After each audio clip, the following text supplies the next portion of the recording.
দেশে প্রথমবারের মতো স্থাপন করা হলো পানি সাশ্রয়ী আধুনিক যান্ত্রিক সেচ ব্যবস্থা সেন্টার পিভট ইরিগেশন সিস্টেম। পাবনার ঈশ্বরদীর মুলাডুলি কৃষি খামারে এই আধুনিক স্বয়ংক্রিয় সেচ পদ্ধতি চালু করেছে বাংলাদেশ কৃষি উন্নয়ন কর্পোরেশন। সংশ্লিষ্টদের আশা, এই আধুনিক সেচ ব্যবস্থার ফলে সময় ও অর্থ বাঁচবে, পাশাপাশি বাড়বে ফসলের উৎপাদন। পাবনার ঈশ্বরদী থেকে বাইজিদ বোস্তামের পাঠানো তথ্য ও চিত্রে আরও জানাচ্ছেন লিওন আজাদ। শিয়া বাটার ও ভিটামিন ই সমৃদ্ধ লিলি বিউটি সোপ, তারুণ্যময় উজ্জ্বল ত্বকের জন্য। রিমার্ক। পাবনার ঈশ্বরদীর মুলাডুলি কৃষি খামারের সেচ উন্নয়ন প্রকল্পের আওতায় স্থাপন করা হয়েছে অস্ট্রিয়ার অত্যাধুনিক প্রযুক্তি সম্পন্ন এই সেচ পদ্ধতি। একটি পাম্পিং স্টেশন থেকে পাইপের মাধ্যমে কেন্দ্রীয় টাওয়ারে গিয়ে পাইপলাইনের মধ্য দিয়ে প্রবাহিত হচ্ছে পানি।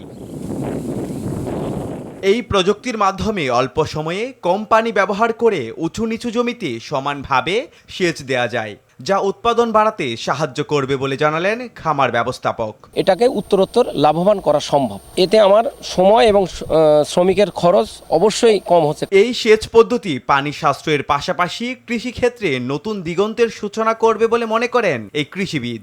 অতিরিক্ত পানি ব্যবহারের ফলে পানির যে নিচের স্তর এটা নিচে নেমে যাচ্ছে। হ্যাঁ, সেক্ষেত্রে নতুন যে প্রযুক্তি ভ্যালি ইরিগেশন সিস্টেম এইটা কৃষকের জন্য খুবই একটা পানি সাশ্রয়ী প্রযুক্তি।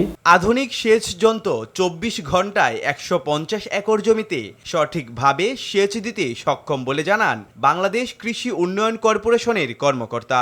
24 ঘন্টায় প্রায় 450 বিঘা 150 একর জমিতে সেচ প্রদান করা সম্ভব হবে। এটা পুরোটা বৃষ্টির পানির মতো সরাসরি ফসলের গায়ে পড়বে, এতে করে সেচের সাশ্রয় হবে। প্রকল্পটি সফল হলে খামার ও বেসরকারি কৃষি উদ্যোগেও এই প্রযুক্তি ছড়িয়ে পড়বে বলে মনে করছেন সংশ্লিষ্টরা। দেশের কৃষি খাতে নিয়ে আসবে বৈপ্লবিক পরিবর্তন।